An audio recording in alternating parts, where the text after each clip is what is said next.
अनंत ज्ञान गुण अनंत दर्शन शासन श्रीकृष्ण का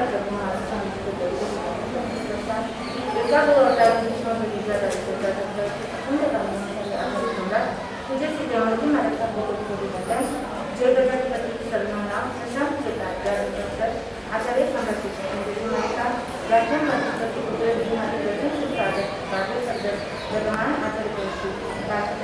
आचार्य अप्रमण साधक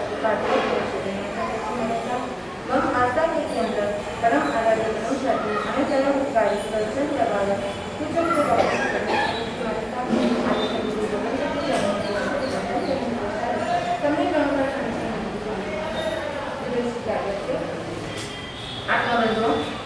आनंद ज्ञान आनंद दर्शी तीर्थंकर प्रभु महावीर स्वामी जो इस अवसर की काल के 24 तीर्थंकर बंधु 24वें तीर्थंकर प्रभु महावीर स्वामी है और ऐसे प्रथम तीर्थंकर आदिनाथ है। एक काल चक्र के अंदर अवसर्पिणी काल में 24 तीर्थंकर होते हैं और उत्सर्पिणी काल में 24 तीर्थंकर होते हैं और ये जो तीर्थंकर होते हैं जो पंच परमेष्टि के प्रथम पद पर सुशोभित होते हैं। तीर्थंकर जो चार तीर्थ की स्थापना करते हैं वो तीर्थंकर होते हैं और इसी चार तीर्थ के अंदर जो आते हैं श्रावक श्राविका साधु और साध्वी जिस समय तीर्थंकर भगवान मौजूद नहीं होते हैं जिस समय तीर्थंकर भगवान जैसे अभी वर्तमान काल के अंदर इस पंचम आर्य के अंदर भरत क्षेत्र और ऐरावत क्षेत्र में कोई भी तीर्थंकर नहीं है। ऐसे जगह 20 तीर्थंकर एनी टाइम होते हैं लेकिन क्षेत्र में परिवर्तन रहता है। महावीर क्षेत्र वो एक ऐसी पावन भूमि जहाँ पर हर समय कोई न कोई तीर्थंकर रहता है जहाँ पर हमेशा चौथे आर्य के समान वहाँ पर कोई न कोई तीर्थंकर साधु साध्वी हमेशा विराजमान होते हैं। लेकिन भरत क्षेत्र के अंदर यहाँ पर चौथे आर्य और तीसरे आर्य में होते हैं तीर्थंकर। लेकिन अभी जो वर्तमान में जो पंचम आर्य चल रहा है यहाँ इस समय में तीर्थंकर नहीं होते हैं। लेकिन क्या तीर्थंकर नहीं होने से क्या अभी उनका शासन नहीं है? बंधु अभी वर्तमान में तीर्थंकर नहीं है लेकिन फिर भी उनका शासन विद्यमान है। उनका शासन अभी भी चल रहा है और निर्विघ्न रूप से ये ऐसे ही 21,000 वर्ष तक चलता ही जाएगा। और इस शासन को आगे कौन बढ़ाता है, इस शासन को कौन चलाता है, इस शासन के नायक कौन होते हैं?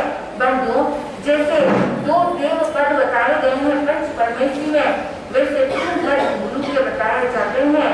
जो देव है अरिहंत और सिद्ध। अरिहंत तो सशरीरी होते हैं लेकिन सिद्ध अशरीरी होते हैं। इन दोनों में भी सबसे पहले हम अरिहंत को पूछते हैं। ऐसे पद देखा जाए तो सिद्धों का पद बड़ा पद होता है लेकिन फिर भी पूछने के समय जब नमन करते हैं तो सबसे पहले अरिहंतों को करते हैं। इसके पीछे कारण ये है कि अरिहंत जो होते हैं वो मार्गदर्शक होते हैं, हमें रास्ता बताते हैं कि हमको सिद्ध अवस्था तक कैसे पहुंचना है। क्योंकि सिद्धों के तो कोई शरीर ही नहीं होता है, न मन होता है, न वचन होता है, न काय योग होता है, कोई प्रकार का योग नहीं रहता है। वो अयोगी होते हैं तो वो ना हमको वो देख सकते हैं, जान सकते हैं लेकिन रास्ता नहीं बता सकते हैं। रास्ता तो हमें बताने वाले अरिहंत होते हैं लेकिन अभी अरिहंत नहीं है तो हमें कौन रास्ता बताते हैं? कहते हैं अरिहंतों की ही उसी पाठ पर एक एक करते हुए जो साधु साध्वी होते हैं वो साधु साध्वी भगवान के जैसे बताए गए जो रास्ते होते हैं उन्हीं की वाणी को जन जन तक पहुंचाते हैं। और इन्हीं के अंतर्गत साधु साधियों के अंदर जो श्रेष्ठ पद आता है, जो गुरु के 3 पद में जो श्रेष्ठ पद आता है वो कौन सा है? आचार्य। बंधु आचार्य जो है पंच परमेष्टि के सेंटर पॉइंट में है और देखा जाता है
ये 5 आचार्यों के अंदर जो श्रेष्ठ होते हैं, आर्य होते हैं, बंधु, ऐसे कोई जाति से आर्य होता है लेकिन गुण से आर्य नहीं होता है, कोई गुण से आर्य होता है तो कोई जाति से नहीं होता है, कोई ना तो जाति से होता है और ना कोई गुण से होता है, और कोई दोनों से संपन्न होता है, गुण से भी संपन्न और जाति से भी संपन्न। ऐसे ही आचार्य हमारे जो वर्तमान के अंदर जयमल जी महाराज साहब के जो प्रधानुपाठ के ऊपर जो विराजित है, जो 11वें पटधर है, आचार्य सम्राट श्री शिवचंद्र जी महाराज साहब, बंधु, जिनका आज 79वां जन्म दिवस है। बंधु, वो तो सर्व रूप से सर्वश्रेष्ठ है। कहते हैं अभी जो वर्तमान के अंदर आचार्य श्री शिवचंद्र जी महाराज साहब है, जिनका नाम भी सुने तो भी हमारे जो अभी वर्तमान के अंदर कर्म है, बहुत अशुभ कर्म भी शुभ में परिवर्तित हो जाते हैं। बंधु, कहते हैं जो प्रत्यक्ष होता है, प्रत्यक्ष के लिए कुछ भी प्रमाण की आवश्यकता नहीं होती है। आपको उनके बारे में देखना है, उनके बारे में सुनना है, उनको जानना है, तो आप प्रत्यक्ष में आप देख सकते हैं, उनके जीवन चरित्र के बारे में आप जान सकते हैं। अभी वर्तमान में पीपार में आपका चतुर्मास है। बंधु, वो इतने सरल स्वभावी है। आचार्य श्री का जन्म 1996 विक्रम संवत के अंतर्गत वहां पर आज श्रावण शुद्ध शुक्ला के दिन आज ऐसे चतुर्दशी है, ऐसे उनका जन्म श्रावण शुद्ध शुक्ला को होता है। और जन्मभूमि पाली डिस्ट्रिक्ट में धूपवास जो गांव है, वहां पर राजस्थान में उनका जन्म हुआ था। दीपचंद जी सोनी एवं उनके पुत्र ये आचार्य सम्राट श्री शिवचंद्र जी महाराज साहब थे, जिनका बचपन का नाम कुकराज था। बंधु, आप लोग भी जानते हैं जो वैल्यूबल रत्न होते हैं, उन रत्नों में एक क्या है? कुकराज है। बंधु, जैसे रत्नों के अंदर कुकराज वैल्यूबल रत्न है, वैसे ही आचार्य श्री जिनका पूर्व नाम कुकराज था, वो भी कुकराज की तरह आज इस वर्तमान में इस जयगढ़ के कुकराज के समान है, ताज के समान है, हमारे इस संघ के मुकुट है। बंधु, आचार्य श्री संघ सुमेरु है और उन्होंने बहुत ही छोटी उम्र के अंदर उन्होंने दीक्षा अंगीकार की थी।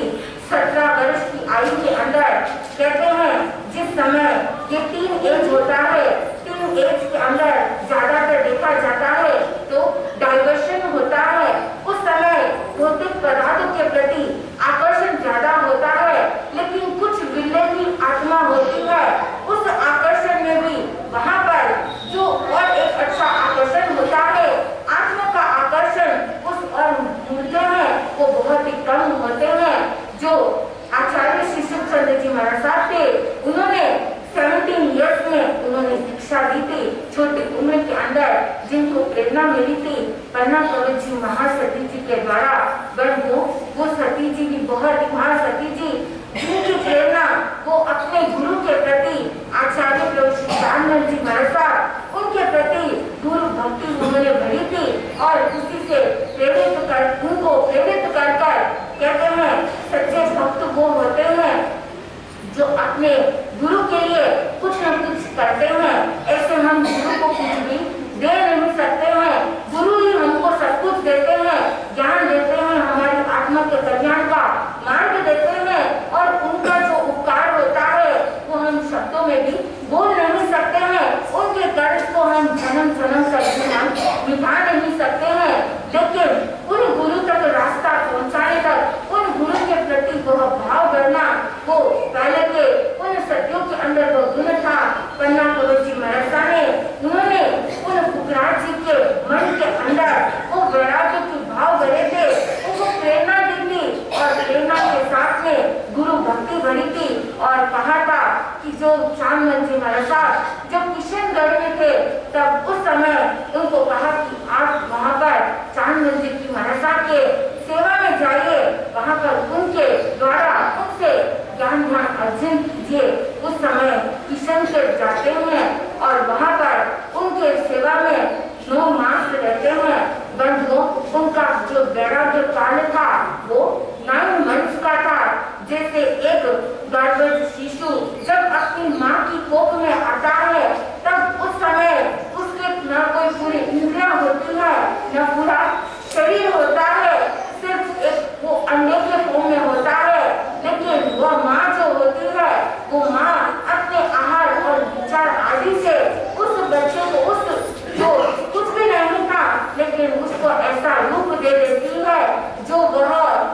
होने के बाद हंसता खेलता रहता है, चलता फिरता है, बोलता है, सारा कार्य करता है। बंधुओं, 9 महीने के अंदर उसका परिपूर्ण रूप से उसको वो आकार मिल जाता है और उसका इतना ग्रोथ हो जाता है कि वह खुद के पैर पर वह खड़ा हो सकता है। बंधुओं, यही 9 मास उनको भी मिले थे और 9 मास कितना अल्प वो वैराग्य काल, कोई लंबा चौड़ा भी वैराग्य काल नहीं था। 9 मास के अंदर उनकी ग्रोथ इतनी हो गई, गुरु जो होते हैं वो पहचान जाते हैं शिष्य की योग्यता को देखकर, वो उसके अनुसार वो उनको दीक्षा दे देते हैं। अगर शिष्य परिपक्व रहता है तो उनको बहुत ही जल्दी दीक्षा मिल जाती है और अगर जो दीक्षा लेने के लिए जो गुणों की आवश्यकता है, जो मिनिमम ज्ञान की आवश्यकता है, अगर वह नहीं मिले तो उनके वैराग्य काल लंबा हो जाता है, दीक्षा थोड़ी देर से होती है। लेकिन उन्होंने सिर्फ 9 मास का उनका वो वैराग्य काल था और उसके बाद वापस वैशाख कृष्णा 14 को उनकी दीक्षा हो जाती है। बंधुओं, इतने पुण्यशाली जीव कहते हैं कि दीक्षा हुई थी। उसके पूर्व जीत मंजी महाराज साहब जो वहाँ पर चांद मंजी महाराज साहब आदि के साथ में थे, उनको 3 महीने तक 3 महीने से लगातार बुखार था और वो बुखार उतरा ही नहीं था। लेकिन जब आचार्य प्रवश्री की जब दीक्षा होती है, दीक्षा होते ही जो 3 मास का जो बुखार उतरता नहीं है, उनके दीक्षा के होते ही उनके आगमन से ही उनका बुखार दूर हो जाता है। बंधु, पुण्यशाली जो जीव होते हैं उनका पुण्य का प्रभाव स्वयं पर भी आता है और उनके साथ में रहने वाले उनके ऊपर भी आता है। उस पुण्य के प्रबल से जो आसादा वेद्य कर्म था जीत मंजी महाराज साहब के, वो असादा वेद्य कर्म भी सादा वेद्य में बदल जाता है। वो बुखार हमेशा के लिए चला जाता है। ऐसे महान पुण्यशाली थे। बंधु, दीक्षा लेने के पश्चात उनका सबसे पहला जो चतुर्मास हुआ था वह सिवाना के अंदर हुआ था और उसके पश्चात जो बम्बई नगरी कहते हैं जो सबसे ज्यादा फास्ट स्टेट है, जहाँ पर आप देख सकते हैं वेस्टर्न कल्चर ज्यादा है, तो ऐसी बम्बई नगरी के अंदर उन्होंने 3 चतुर्मास किए थे और उसके पश्चात 5 थाना से जो मारवाड़ी संत है वो सबसे पहले दक्षिण की तरफ जाने वाले ये 5 संत थे। जीत मंजी महाराज साहब, चांद मंजी महाराज साहब, लालचंद जी महाराज साहब, आचार्य प्रवश्री सुखचंद्र जी महाराज साहब और आचार्य प्रवश्री पार्श्वचंद्र जी महाराज साहब। बंधु, जिस समय मुंबई के अंदर उनका चतुर्मास था, तब उस समय आज वर्तमान आचार्य प्रवश्री जो पार्श्वचंद्र जी महाराज साहब है वो उस समय वैराग्य काल में थे और उसके पश्चात उनकी दीक्षा होती है और 5 स्थानों से सबसे पहले मारवाड़ी संत दक्षिण की ओर जाने वाले वो ही थे। बंधुओं, आज तो कई बार आप देखते हैं कई संत आज दक्षिण में जाते हैं और आज कई चतुर्मास भी होते हैं, एक नहीं कई चतुर्मास होते हैं। तो उस समय जब 40-45 साल पूर्व की बात है, 1963 के बाद जब उस समय वो संत वहां पर आए और उन्होंने चतुर्मास किया था।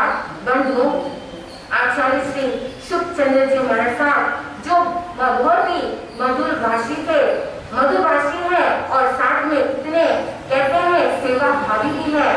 कहते हैं कि जिस समय रावत मंजी महाराज साहब को उनके सेवा की जरूरत थी, तब उन्होंने कुछ भी नहीं सोचा, उन्होंने बहुत रावत मंजी महाराज साहब की उन्होंने बहुत ही ज्यादा सेवा की थी। रावत मंजी महाराज साहब जो दक्षिण सिद्ध साधक थे, उनकी सेवा उन्होंने की थी।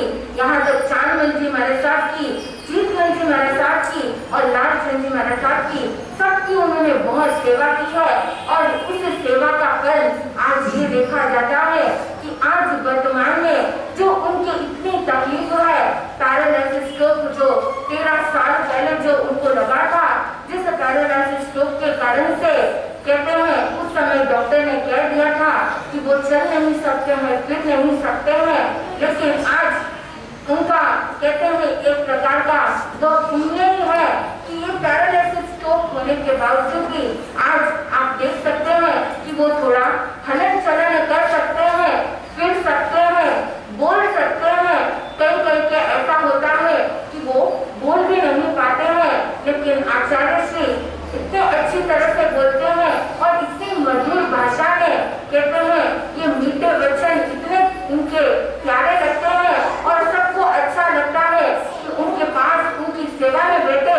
और कहीं कहीं से जब हमने देखा था महामंदिर वहाँ जोधपुर में 12 साल तक उस समय निर्वास रहे थे, तब उस समय दूर दूर से दर्शनार्थी वहाँ पर उनके दर्शन के लिए आते थे। अनेक भक्त श्रद्धालु उनके दर्शन के लिए अभी भी आते हैं और सिर्फ श्रद्धालु ही नहीं, ऐसे बड़े बड़े संत कल पिछले 2 वर्ष के पूर्व की बात है, जब बड़े स्वामी जी और 2 स्वामी जी आचार्य श्री की सेवा में गए थे, तब उस समय जो तेरापंथी संघ के जो अभी आचार्य हैं, आचार्य श्री महाश्रमण जी, वो भी वहां पर आए थे और आचार्य प्रवर श्री के दर्शनार्थ हेतु वो खुद स्वयं चलाकर आचार्य श्री के पास आए थे और उन्होंने उनकी सेवा की थी। ऐसे बड़े बड़े संत भी आते हैं उनकी सेवा में, क्योंकि उनकी जो दीक्षा पर्याय है आज 62 वर्ष की है, वरनो इतनी दीर्घकाल की दीक्षा पर्याय भी प्राप्त होना ये बहुत ही कहते हैं दुर्लभ होता है, बहुत ही मुश्किल होता है। एक क्षण का भी अगर संयम अगर हमको प्राप्त मिल जाता है तो भी बहुत बड़ी बात है। और 62 साल का उनका वह दीक्षा पर्याय, और उस दीक्षा पर्याय में जब अभी वर्तमान में उनको इतनी व्याधि थी, लेकिन व्याधि होते हुए भी वो हमेशा मन की समाधि में रहे। उनके चेहरे पर आप कभी भी कोई भी सल नहीं देख सकते हैं, लेकिन उनके चेहरे पर सरलता जरूर देख सकते हैं। शरीर के अंदर कितनी भी व्याधि रहते हुए भी वो कभी भी एक बार भी आहुत करते हुए मैंने कभी उनको नहीं देखा है, और यहाँ तक कभी उनको क्रोध करते हुए देखा है। हमेशा शांत और हमेशा सबके साथ में इतनी अच्छी तरह से बात करते हैं, सबको मंगल पाठ सुनाते हैं। और मंगल पाठ कोई भी आता है उस समय उनको बड़ी मंगलिक छोटी मंगलिक जैसे होती है, लेकिन मंगल पाठ अवश्य सुनाते हैं और उनके मंगलिक का भी कई प्रभाव होता है। देखा भी है, प्रत्यक्ष में भी हमने देखा है। नवी हमारी दीक्षा हुई थी, जब हम दीक्षा लेने के पश्चात पहली बार हम आचार्य सम्राट के दर्शन करने के लिए जोधपुर जब गए थे, तब उस समय उनकी सेवा करने के पश्चात जब हम वापस चेन्नई की ओर लौट रहे थे, तब उस समय एक बार की बात है कि वहां पर लौटते समय ट्रेन जो हमारी थी वह थोड़ी जाने के लिए हमको हमारा चेन्नई जाना था, लेकिन हम स्टेशन थोड़ा लेट पहुंचे, सिर्फ 10 मिनट का समय था यहाँ से हम जब वहां से रवाना हुए थे। लेकिन आचार्य श्री के मंगलिक का वह प्रभाव, हम उनकी मंगलिक लेकर गए तो वहां पर पहुंचे। यहाँ से सिर्फ 10 मिनट का था टाइम, लेकिन फिर भी वहां जब पहुंचे तो वो ट्रेन भी लेट हो गई थी और हमें यात्रा के अंदर कोई भी तकलीफ नहीं हुई। यहाँ तक और एक एग्जाम्पल, जिस समय हम आचार्य श्री के दर्शन के लिए आ रहे थे, तब उस समय हम ऐसे ही ट्रेन में जाना था हमको, तब उस समय जब हमको जो ट्रेन की टाइम थी पहुंचना था, लेकिन रास्ते में अचानक इतनी बरसात होती है और वो बरसात के कारण से रात्रि का समय था, वहाँ पर कुछ भी बरोबर दिखाई नहीं देता था और जो रास्ता था उसमें इतने खड्डे थे कि हमको जो पहुंचना था, ट्रेन का जो टाइम था बहुत पहले निकल चुके थे, लेकिन उस बरसात के कारण से और सड़क बरोबर नहीं होने के कारण से 1 घंटा लेट हम स्टेशन पहुंचते हैं। हमने सोचा, गाड़ी में थे तभी हमने सोच लिया था कि उस समय अभी तो ट्रेन तो चली गई होगी, अब वहां पर जाके क्या करेंगे, तो यही सोचा कि अब दूसरी ट्रेन तो पकड़नी होगी। लेकिन देखिए हम वहां पर गए, हमारे भाव थे आचार्य सम्राट के दर्शन करने के, लेकिन जब हम वहां पर पहुंचे तो वो ट्रेन इतनी लेट हो चुकी थी कि हमारे पहुंचने के भी आधा घंटा के बाद आई थी। हम 1 घंटा लेट आए,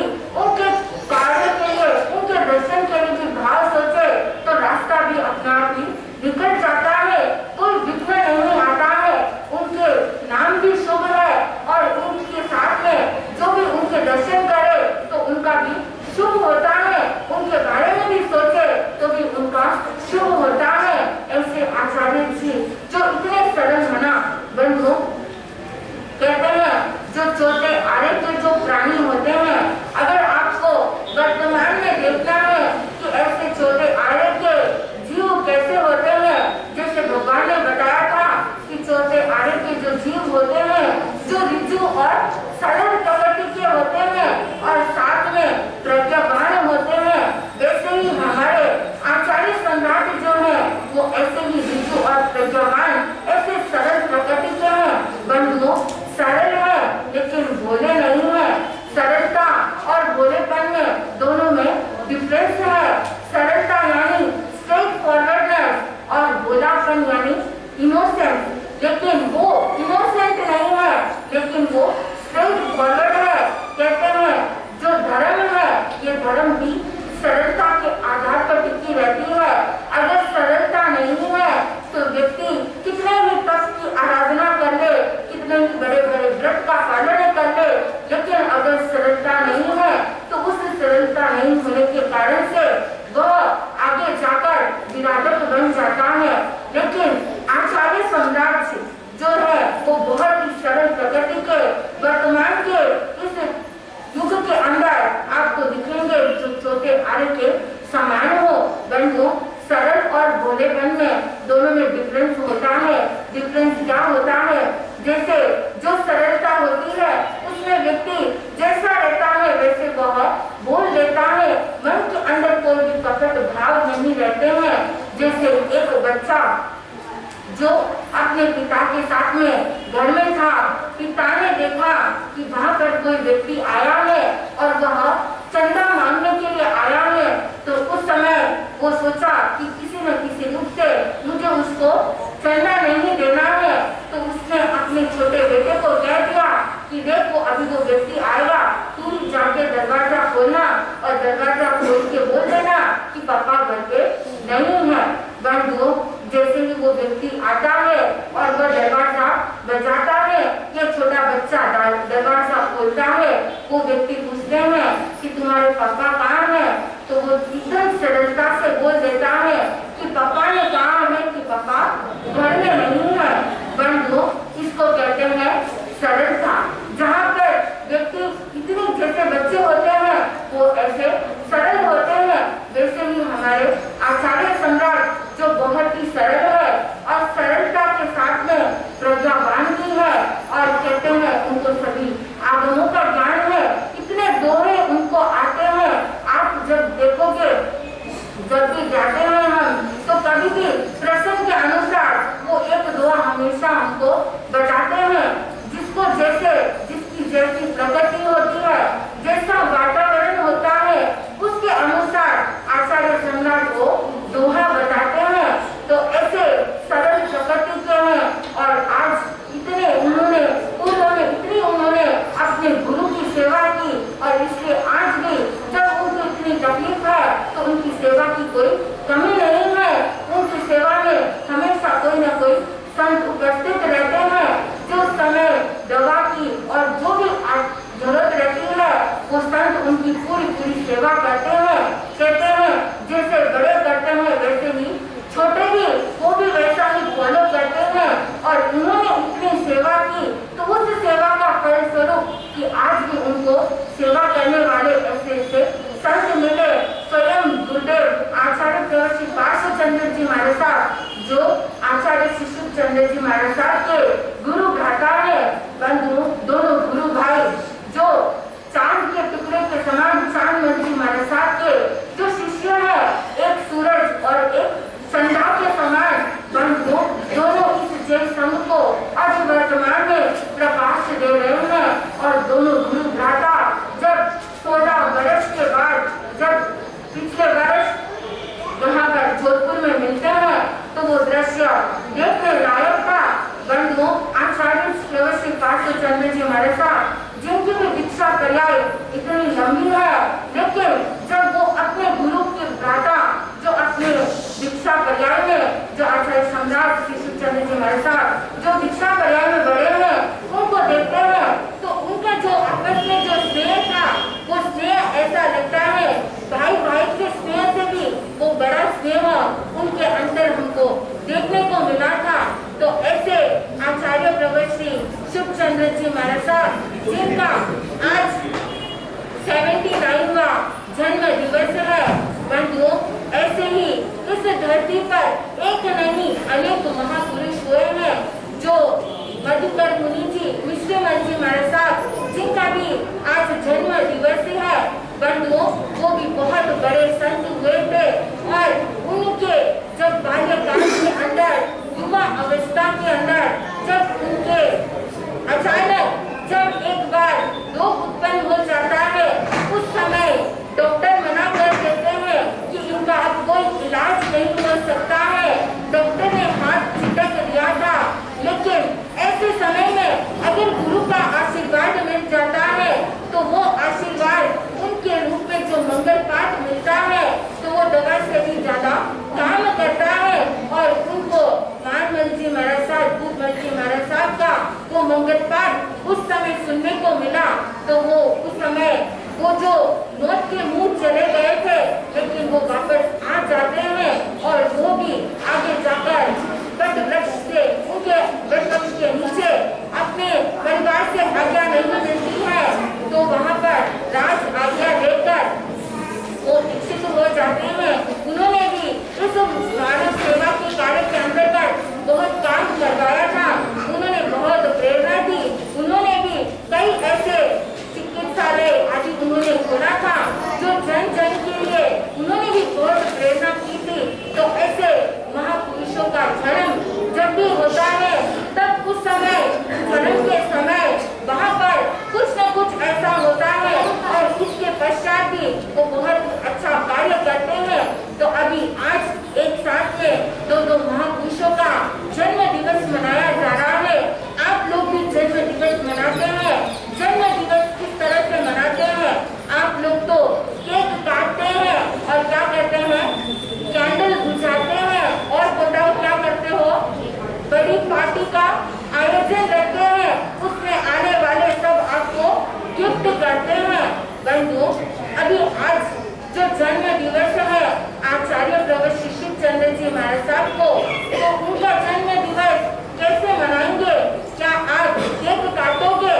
बंधुओं महापुरुषों का जन्म दिवस आता है तब वहाँ पर केक नहीं, वहाँ पर कर्म काटे जाते हैं।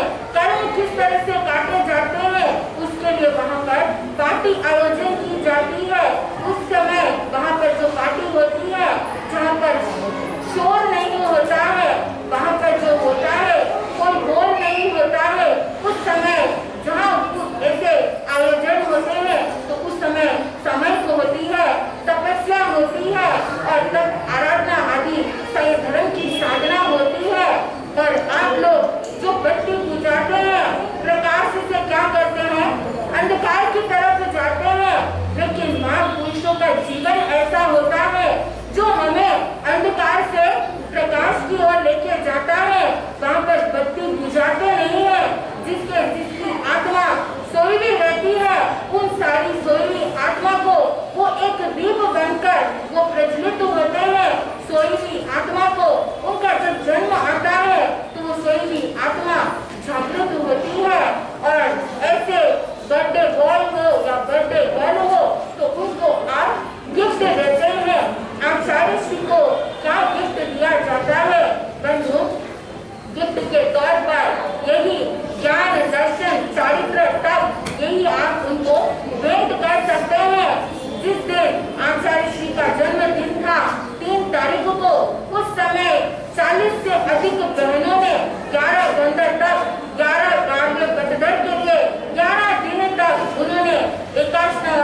शुभकामना देते हैं और यही मंगल कामना करते हैं कि आप दीर्घ आयु हो और आप